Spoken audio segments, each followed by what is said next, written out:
Hello दोस्तों, तो चलिए आज हम कैश फ्लो स्टेटमेंट के पार्ट 4 कर देते हैं। ठीक है, तो जो हमने पिछली क्लास में पढ़ा था आज उसको थोड़ा हम ब्रीफली में देख लेते हैं। ठीक है, ये कुछ आज मैं आपको special treatment of special item की ट्रीटमेंट कराऊंगा। ठीक है, पहले हम इस ट्रीटमेंट को करने से पहले हम जान लेते हैं कि फाइनेंसिंग कंपनी क्या होती है, नॉन फाइनेंसिंग कंपनी क्या होती है। दोस्तों, फाइनेंसिंग कंपनी वो है, एक ऐसी कंपनी है जिसका बिजनेस क्या होता है, या तो पैसा ले लेना होता है या तो देना होता है। ठीक है, जैसे कि हमारे बैंक हो गया, एनएफसी हो गया, नॉन बैंकिंग फाइनेंशियल इंस्टीट्यूशन, ये भी पैसों में डील करता है। बैंक भी पैसों में डील करता है, म्यूचुअल फंड भी पैसों में डील करता है। क्यों? क्योंकि ये पैसे लेते हैं और कहीं इन्वेस्ट कर देते हैं। और नॉन फाइनेंसिंग कंपनी कौन सी हो गई? नॉन फाइनेंसिंग कंपनी वो हो गई जो कि फाइनेंसिंग कंपनी नहीं है। ठीक है, जिनका मोटिव पैसा लेना और देना नहीं है। ठीक है, अब यहाँ पे कुछ ट्रांजैक्शन आ जाती हैं। ठीक है, इनमें आपको बताना है कि नॉन फाइनेंशियल कंपनी और फाइनेंसिंग कंपनी। ठीक है, जैसे कि इंटरेस्ट पेड। अब सोचो, इंटरेस्ट पेड तो क्या किया होगा? क्यों? जब भी आपको ऐसे सवाल आते हैं, interest paid, interest received, interest dividend received, dividend paid. ठीक है, तो आपको एक चीज़ करना है, वाई। आपको वाई पूछना है कि ऐसा क्यों। तो सोचिए ज़रा, इंटरेस्ट पेड क्यों किया होगा? इंटरेस्ट पेड लोन लिया होगा, तभी वो क्या कर रहे होंगे? इंटरेस्ट पे कर रहे होंगे। जब लोन ले रहे हैं तो वो कहाँ पे आ जाएगा? हमारा फाइनेंसिंग में। फाइनेंसिंग में क्या चीज़ हो जाएगी? आउटफ्लो। क्योंकि हम इंटरेस्ट पे कर रहे हैं तो पैसा आ रहा है कि जा रहा है? जब हम इंटरेस्ट पे करते हैं तो पैसा क्या होता है? आउटफ्लो होता है। ठीक है, ये हो गया हमारी नॉन फाइनेंशियल कंपनी का। अब हम फाइनेंसिंग कंपनी का देख लेते हैं, ये ऑपरेटिंग कैसे हो गया।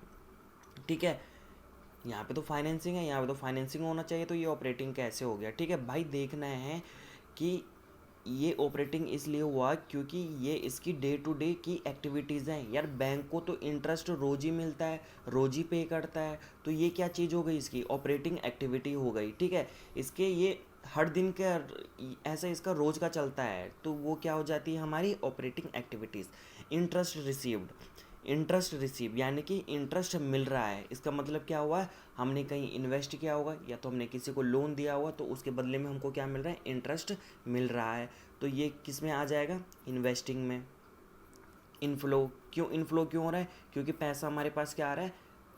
पैसा आ रहा है, तो इनफ्लो हो गया। और ये ऑपरेटिंग कैसे हो गया? मैंने अभी आपको बताया, क्योंकि ये इसका रोज़ का काम है। जो बैंक है वो हमेशा इंटरेस्ट पे करती है, हमेशा इंटरेस्ट रिसीव करती है। ठीक है, डिविडेंड की बात आ जाती है, डिविडेंड रिसीव्ड, ये भी एक इन्वेस्टिंग का है। डिविडेंड रिसीव यानी कि क्यों डिविडेंड हमको मिल रहा है? क्यों मिल रहा है? क्योंकि हमने कहीं पैसा इन्वेस्ट कर रखा है। जैसे कि आपने कोई शेयर परचेज कर लिया तो आपको डिविडेंड मिलता है। ठीक है, तो वो क्या हो गई हमारी वही, यानी कि हमने पैसा लगा रखा है, तो ये क्या है? इन्वेस्टिंग। तो ये क्या हो जाएगा? इनफ्लो। क्यों? पैसा आ रहा है और ये ऑपरेटिंग एक्टिविटीज़ में चला जाएगा।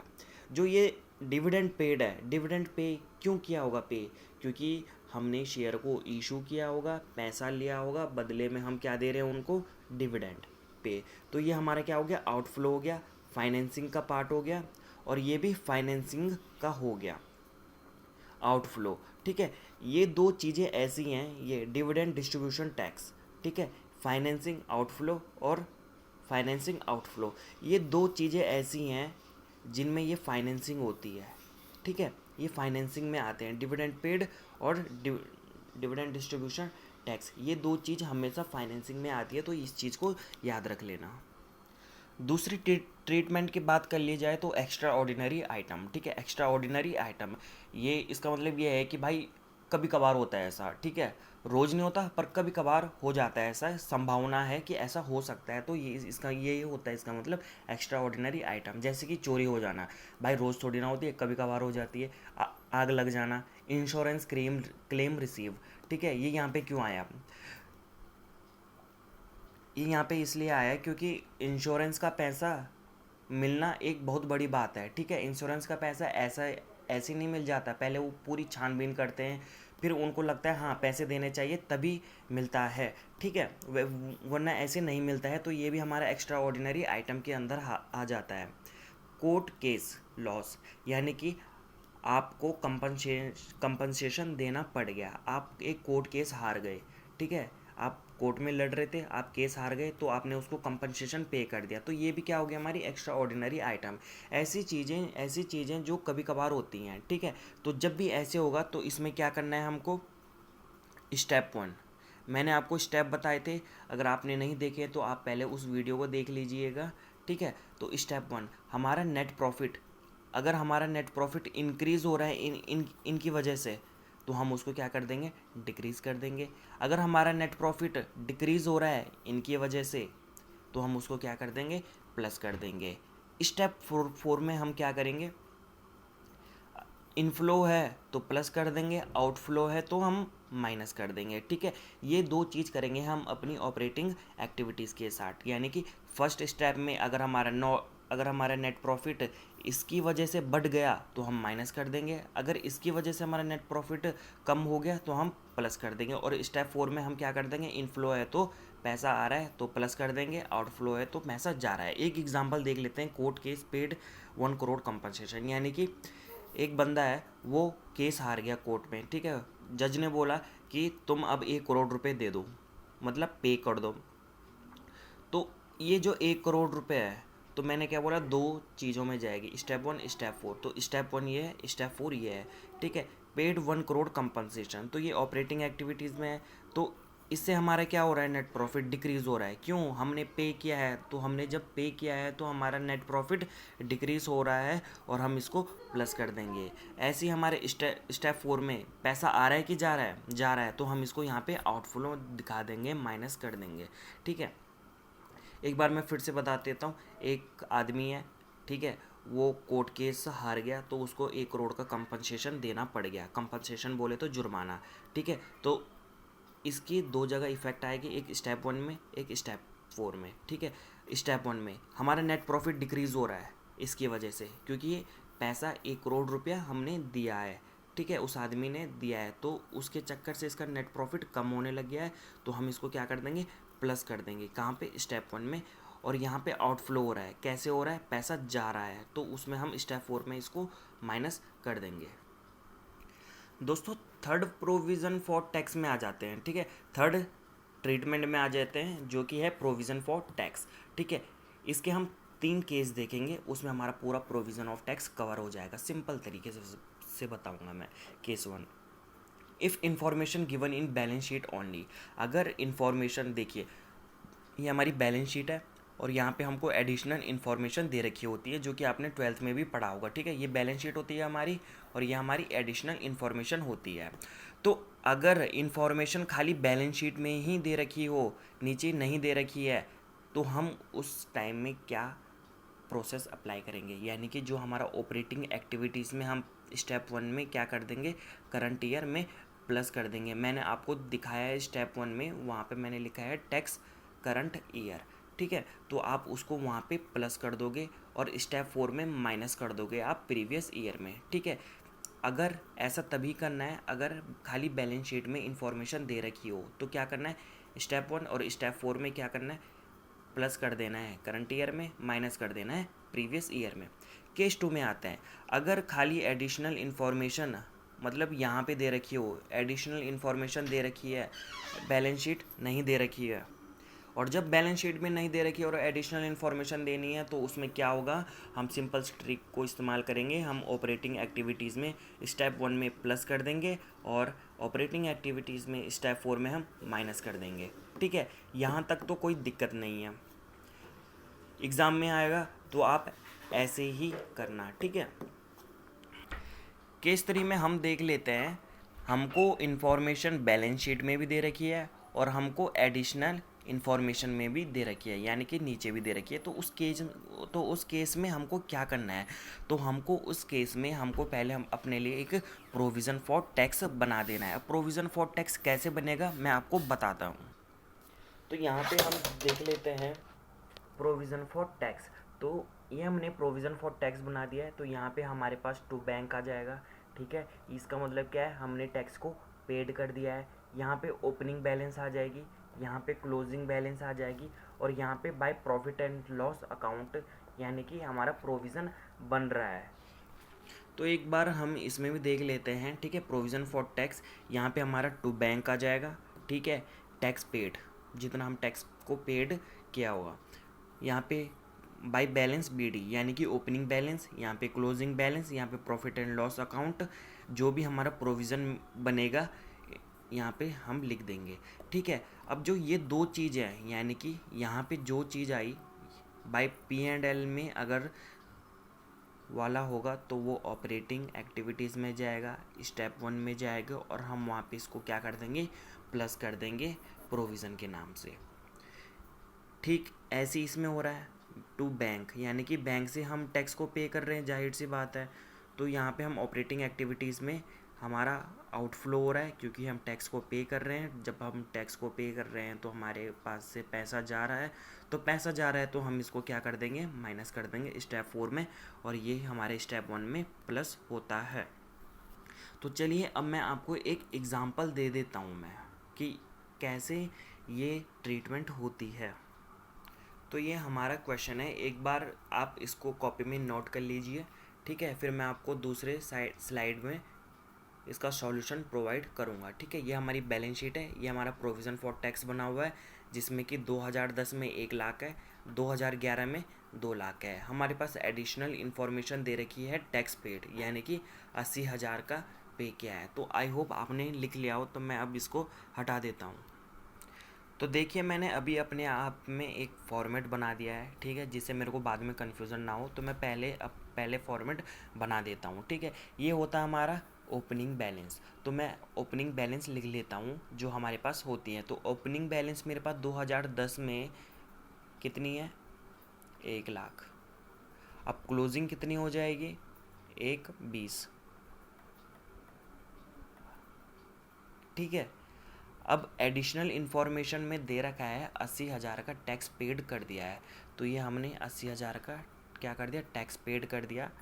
ठीक है, ये बैलेंस कर लेना, ये मतलब 2 लाख मैं ही कर देता हूँ, ये 2 लाख। तो यहाँ पे 1 लाख बच गया हमारे P&L अकाउंट में, यानी कि हमारा प्रोविज़न मेड है।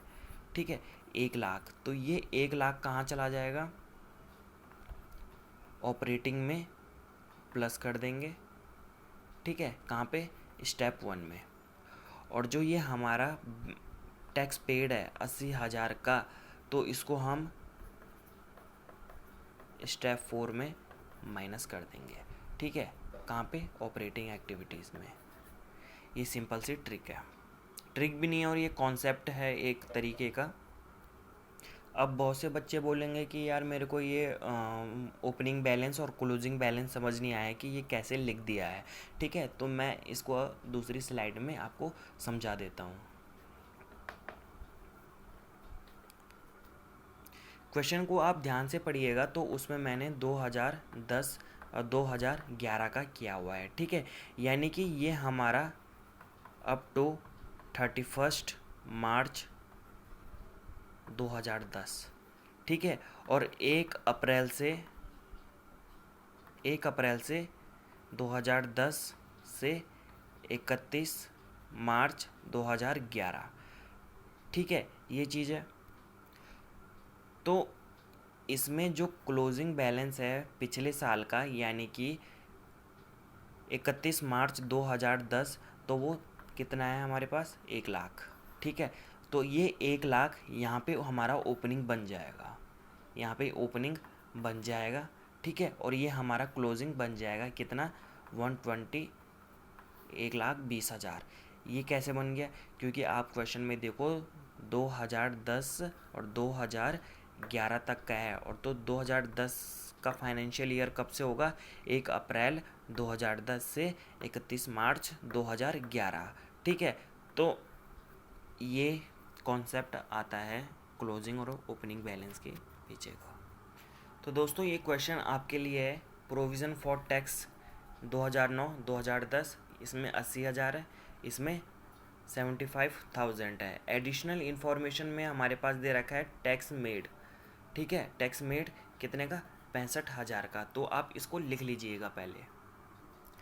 तो भैया मैंने ये अपना फॉर्मेट बना दिया है, तो आप वीडियो को पॉज करके एक बार खुद से ट्राई कीजिएगा। ठीक है, तो मैं सॉल्यूशन बताने जा रहा हूँ। सबसे पहले मैं देखूँगा कि मेरे पास ओपनिंग बैलेंस कितना है। तो मैं क्वेश्चन को देखता हूँ, तो मैं देखता हूँ कि मेरे पास तो 80,000 है।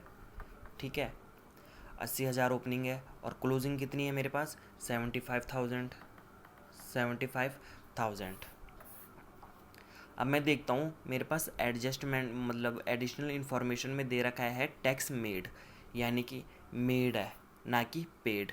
अगर पेड होता तो यहाँ पे आता, अब इस बार मेड है तो यहाँ पे आएगा। ठीक है, तो मैं यहाँ पे इसको क्या लिख दूँगा 65,000, तो ये टोटल करके आएगा मेरे पास 145K।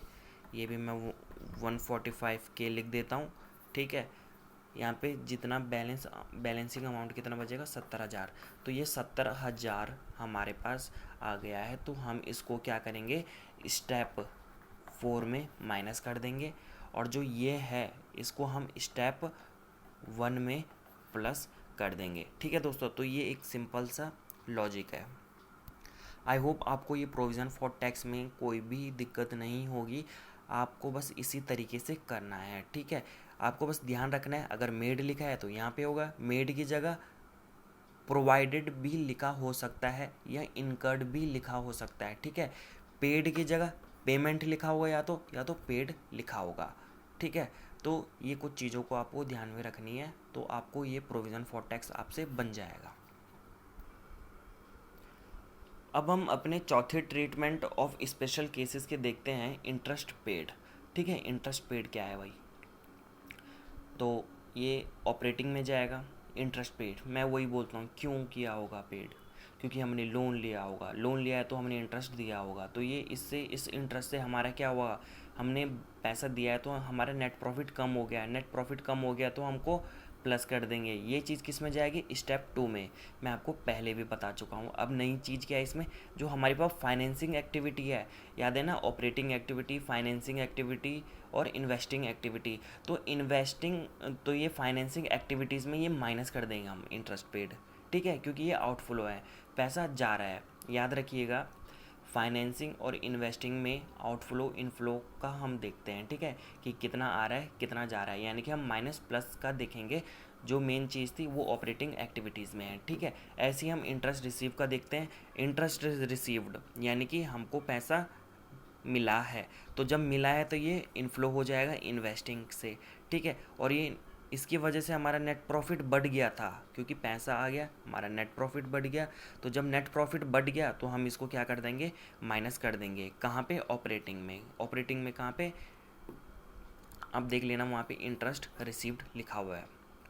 डिविडेंड रिसीव्ड वही बात है, ऑपरेटिंग में आएगा, नेट प्रॉफिट इंक्रीज़ हो गया तो हम उसको डिक्रीज़ कर देंगे, और ये इन्वेस्टमेंट में आता है। याद है ना मेरी पहली क्लास में, उसमें मैंने आपको अच्छे से समझा रखा है होगा है।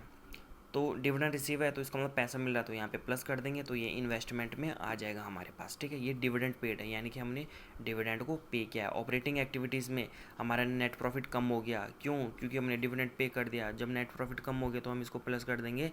ये स्टेप 1 ऑपरेटिंग एक्टिविटीज़ में होगा ऐसे है। ठीक है, फाइनेंसिंग में देखते हैं आप, हम आउटफ्लो है, क्यों, पैसा जा रहा है ना, डिविडेंड पे कर रहे हैं।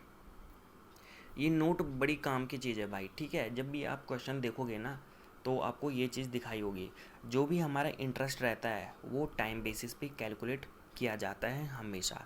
ठीक है, जैसे कि आज आप 50,000, यानी कि एक एग्जांपल लेता हूँ, एक मुस्कान नाम की लड़की है, वो 50,000 का लोन लेती है फॉर हिज किसी भी चीज़ के लिए। ठीक है, अब वो जो 50,000 है तो वो बैंक वाले उस पर इंटरेस्ट हर एक एक दिन का लगाएंगे। ठीक है, तो वो क्या कर रहे हैं, वो टाइम बेसिस पे लगा रहे हैं। वो कितने दिन में रिपे करेगी, मान लो कि 6 महीने में रिपे कर देगी, तो वो 6 महीने का इंटरेस्ट लगाएगा उस पर। ठीक है, 2 दिन के अंदर रिपे करती है तो 2 दिन के अंदर इंटरेस्ट लगाएगा वो। तो जब भी इंटरेस्ट की बात आती है वो तो टाइम बेसिस के बेसिस पे कैलकुलेट किया जाता है। जबकि जो डिविडेंड होता है हमारा वो टाइम बेसिस के बेसिस पे कैलकुलेट नहीं होता है। ठीक है, जैसे कि आपने देखो 9% ऑफ प्रेफरेंस शेयर। अब आप ये एक चीज़ देखो, 9% पर एनम प्रेफरेंस शेयर ऐसा नहीं लिखा रहता है, वहाँ पे लिखा रहता है 9% प्रेफरेंस शेयर, यानी कि जो भी आपका अमाउंट होगा उसको 9 से इंटू कर देंगे। अब जो भी अमाउंट बनता है वो आपको इंटरेस्ट दे दिया जाएगा। उसमें हम कोई भी महीने का नहीं देखते हैं। ठीक है, किसी भी चीज़ का नहीं देखते हैं। मैं आपको एक एग्जांपल दे देता हूँ इसी के बेसिस पे। मैं पहले इंटरेस्ट की बात कर देता हूँ, ठीक है। मैंने कहा था मुस्कान लड़की ने एक 50,000 का लोन ले रखा है बैंक से, ठीक है। कितने महीने के लिए? 6 महीने के लिए, ठीक है। और उसका इंटरेस्ट का वो क्या होगा, मान लो परसेंट, मान लो 10%, ठीक है। अब तुम देखो यार, इसमें टाइम तो कैलकुलेटेड है ना, तो वही बात है, इसमें ऑलवेज टाइम बेसिस पे रहता है ये। अब मैं आपको डिविडेंड वाला बता देता हूँ। अब आपने ऐसे क्वेश्चन बहुत देखे होंगे अपने 11th-12th के अंदर, बीकॉम के अंदर, ठीक है। अभी भी ऐसी है, ठीक है, सिंपल सा है। तो जो ये 10 लाख का अमाउंट है ना भाई, ये 9% से क्या हो जाएगा, इनटू हो जाएगा। अब जो भी अमाउंट बचेगा, ठीक है, वो हमारा क्या हो जाएगा, आ जाएगा। तो आप इसमें देख रहे हो, इस पर टाइम बेसिस पे कैलकुलेट नहीं कर रहे हम, ठीक है। जितना परसेंट है हम उतना ही लगा रहे हैं। तो आ गया होगा आपको समझ, आई होप। तो इस चीज़ को मैं आपको एक एग्जांपल से समझा देता हूँ, ठीक है। ये बैलेंस शीट है, ठीक है, प्रीवियस ईयर और करंट ईयर, 10% डिवेंचर, ठीक है। यहाँ पे आ गया हमारा 1 लाख, यहाँ पे आ गया 1,50,000, ठीक है। अब आप बताओ कि डिवेंचर पे इंटरेस्ट मिलता है कि डिविडेंड। बहुत से बच्चों को पता ही नहीं होगा कि डिवेंचर में इंटरेस्ट मिलता है। यार ये भी एक तरीके का लोन होता है, ठीक है। तो इसमें हमको इंटरेस्ट मिलता है। अब एडिशनल इंफॉर्मेशन में लिखो, जो डिवेंचर है वो इशू हुआ है फर्स्ट डे ऑफ ईयर, ठीक है। फर्स्ट डे ऑफ ईयर के दिन ये इशू हुआ है। नोट कर लिया होगा आपने। अब आपको इसमें इंटरेस्ट निकालना है, ठीक है। तो चलिए आप निकालिए।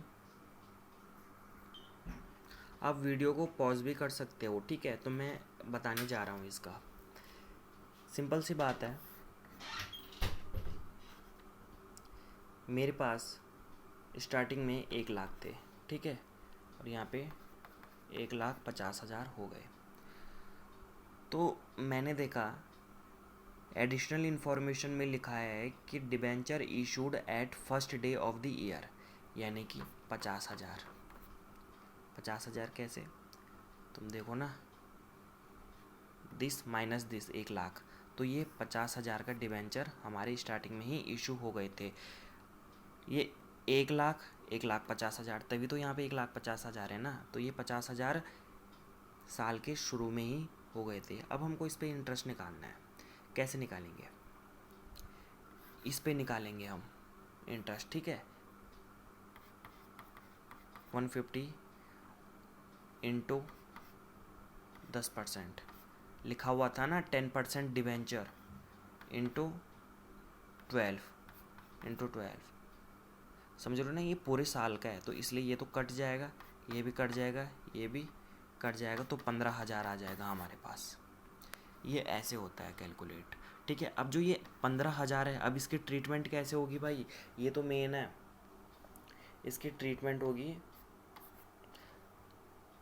फाइनेंसिंग में हम क्या कर देंगे, इसको माइनस कर देंगे।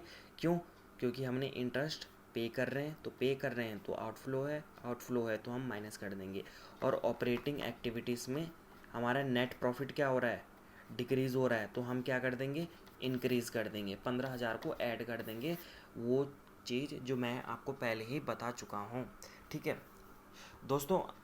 आप इन वीडियो को 2 से 3 बार देखिएगा, तभी आपको समझ आ जाएगा। वैसे उम्मीद करता हूँ कि आपको मेरी वीडियो पहले ही उसमें समझ आ गई हो, पर फिर भी बाई चांस कुछ कॉन्सेप्ट रह जाते हैं तो जो आप सुन नहीं पाते हैं या कुछ भी, तो आप दोबारा से देख सकते हैं उन वीडियोस को, ठीक है। थैंक यू, धन्यवाद।